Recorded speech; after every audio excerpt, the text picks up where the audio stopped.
I'm Megan of Missy Magley Cosplay, and today I would love it if you joined me to discuss what products I recommend to anyone looking to get into the world of SFX makeup. Because after all, this is me, also this, and this, and this, and not to mention this. As you can see, I dabble in body paint and some SFX makeup, and I very often get asked what I use to create these looks, especially by beginners who find such products intimidating, and hey, who doesn't? So I thought I'd make a video with a few recommendations to help a beginner get started based on my own experience. So without any further ado, let's get into it. I've separated this video into 3 vague sections. The first is paint. What do we use to create those alien and otherworldly skin tones? The second is primers, powders, solvents, and oils. How do we keep our makeup long-lasting? And more importantly, how do we remove it without removing all of our skin? Thirdly, prosthetics. How do we give ourselves those extra effects that make us look truly alien? So let's start with the body paint. When choosing a body paint, you want to ask yourself 4 questions. 1. How well does this makeup need to last? 2. How much of my body do I have to paint? 3. How much time am I willing to invest to remove this makeup? And 4. What other equipment do I have on hand? Based on these questions, here are my recommendations. The first is water-activated cake makeup. That's what this is. I've used this, which is Mare Paradise paints, but there are many different brands of water-based cake makeup for years. And because this was the first body paint I ever used, I have such a positive association with it that even the smell makes me smile. I recommend this makeup for small-scale applications, say your face and your neck, that don't have to stand up to too much wear and tear. Good things about this makeup is that it's extremely easy to remove, it's relatively cheap, and it doesn't irritate the skin. However, most shades are very difficult to apply evenly, and any kind of water, including even the teeny tiniest bit of sweat, will cause this makeup to move. Even setting this makeup with powder or spray simply won't save it. Luckily, you don't need any fancy equipment to apply it. I use a sponge, but many others report success with a brush. The next is liquid alcohol-based makeup. As you can see, I've used EVA's and Dura for years, and with the exception of receiving a bad batch that was the fault of a store that I have shopped at once, and it was not the fault of the manufacturer, I have never had a bad experience. This makeup is incredibly hardy. It holds up to wear and tear and moisture better than anything else, and it's perfect for large-scale applications.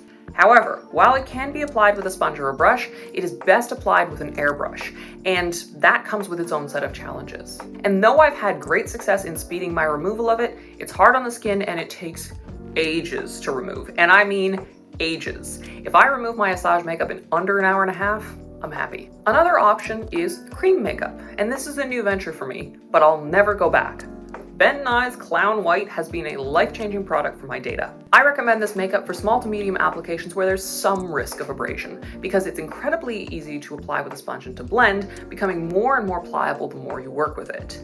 However, the fact that you usually apply this with a sponge and you wouldn't be able to put it through an airbrush would make large-scale applications a little more challenging. It can be powdered or set to excellent hardiness, though this comes with a huge caveat, because if not properly set, it will transfer to everyone and everything. You, other people, and worst of all, your costumes. However, it's extremely gentle on skin, and even though it's slightly harder to remove than water-activated makeup, it can still be taken off with nothing but soap and water. Now let's talk primers, powders, solvents, and oils. And let's start with how we keep our makeup in place. So when it comes to primers, I actually have no recommendations here, because most primers are, I find, a waste of money. In fact, I advocate for body paint to be applied directly to clean, bare skin. You can use a barrier spray if you have extremely sensitive skin, but keep in mind you might be allergic to the barrier spray.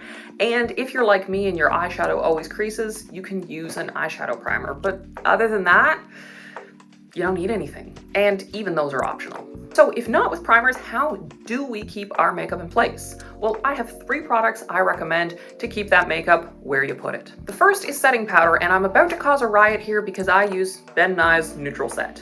Its risks are comparable to any talc-based makeup, so if you're worried, and I certainly am, make sure you check all your makeup for talc, and if you're using talc-based makeup, that you take the appropriate safety precautions. With safety precautions in place, I find this an excellent product, as it removes the tackiness from body paint. Removing the tackiness from body paint allows me to do many things. First of all, it helps body paint not adhere to itself in a crease, say like in the crease of your elbow. When body paint adheres to itself, it will transfer and it will rip off your skin, which obviously is not good. Another thing that it does is it prevents cream makeups from moving, which is very, very important, as we just discussed.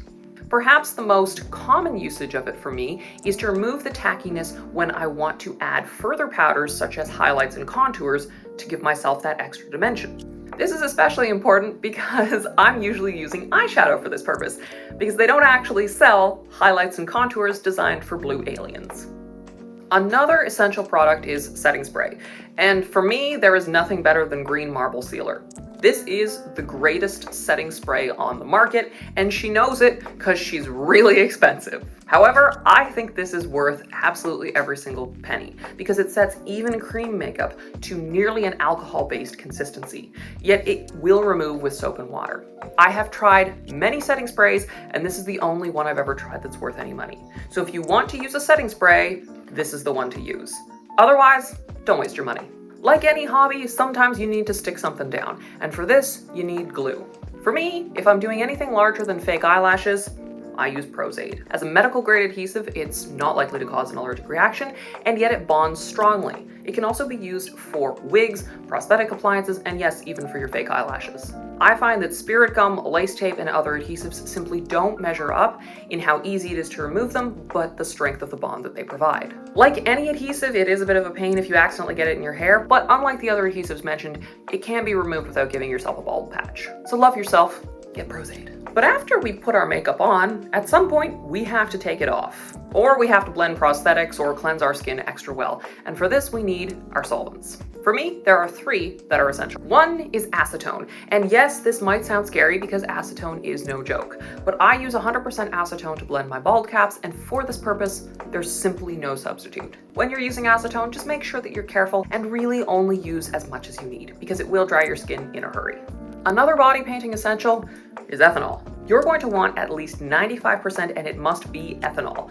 Isopropyl alcohol, which you will know is rubbing alcohol, just won't work. Ethanol is the only thing that can thin and actually dissolve alcohol-based body paints, and I use it to remove the most stubborn patches of my alcohol body paint, to clean and unclog my airbrushes, and in small areas to strip the natural oils of my skin to allow for better adhesion of prosthetics and makeup. Now let's talk SFX makeup remover. For me, there's only one, Telesis Super Solve. When sprayed either on a wipe, so that would be a reusable cloth, a cotton bud, a Kleenex, anything like that, or even directly onto your skin, it will remove everything. We're talking waterproof makeup, alcohol body paint, which it will remove eventually without dissolving, and even strong adhesive. You're going to want to avoid getting it in your eyes, and if using it to remove alcohol body paint, just be aware that you will still need to use a fair amount of elbow grease, but it's awesome. Once I got this, I never went back. Yes, it is a little bit expensive, but I think it's worth it for this application. However, one thing to keep in mind is that if you're only using water-activated makeup or you're using gentle adhesives like lash glue, you can probably stick with your usual makeup remover or even just use soap or water. Now, after getting your makeup off, you do want to look after your skin because after that intense day of makeup application, wear, and removal, our skin can take a beating. To fix this, I recommend pure, unadulterated jojoba oil. I find that it can cleanse skin naturally and it will replace the oils that have been lost throughout the makeup process. It even has a pleasant and natural, if slightly vegetal, scent. Finally, let's talk special effects. Here I have 2 main items that I find can take a look to the next level. And the first is contact lenses. I now acquire my lenses from Primal Lenses and I've never had a bad experience with them. I find that their lenses are vivid in color and they do sell a range of options. But when using any contact lens, including Primal Lenses, it's essential that you follow some guidelines for safety. Thing number 1, only ever buy lenses from approved companies or top-notch SFX makeup suppliers. And based on your country, who is legally allowed to sell you contact lenses will be different. In Canada, where I live, they're reasonably strictly regulated, yet I still see contact lenses for sale at random booths at conventions, and it gives me the ick because buying them there is so dangerous. Don't do it. Thing number 2 is to make sure that you have your contact lenses fitted.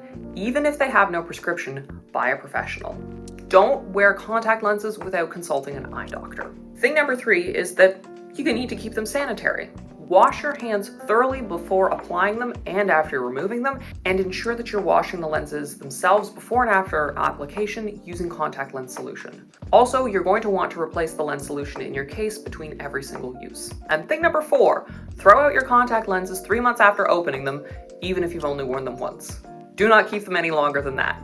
It's a bad idea. When used safely, contact lenses create this otherworldly look that's simply unparalleled by any other SFX appliance. But when used without safety regulations, they can cause everything ranging from intense discomfort all the way up to blindness. So be safe. Next up, bald caps. For a bald cap, accept no substitutes but Kryolan's glass tan plastic bald cap. Latex bald caps, and I know this from experience, have thick edges that must be blended with liquid latex, and this usually shows an unpleasant line wherever they meet your skin, regardless of how hard you try to blend them. This I know from personal experience because the first bald caps I used were latex and they looked it. Plastic bald caps are thin and stretchy and can be blended into the skin simply by dissolving the edges with acetone.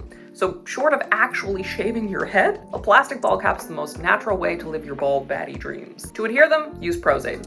To remove the adhesive, the remover of your choice. For me, Super Solv. And that's it. I hope this video was helpful to you. And if you have any questions, please don't be shy to drop them in the comment section. I will try to get back to you if I can help. If you have any suggestions for what you'd like to see next, again, you can comment that. I'd love to know. If you'd like to support me, liking, commenting, or subscribing is very much appreciated, but of course, I'm just glad you're here. And if you'd like to see what else I get up to, feel free to follow me on socials. The links will be, of course, down here in the description box. But until the next time we see each other, take care, and I'll see you next time.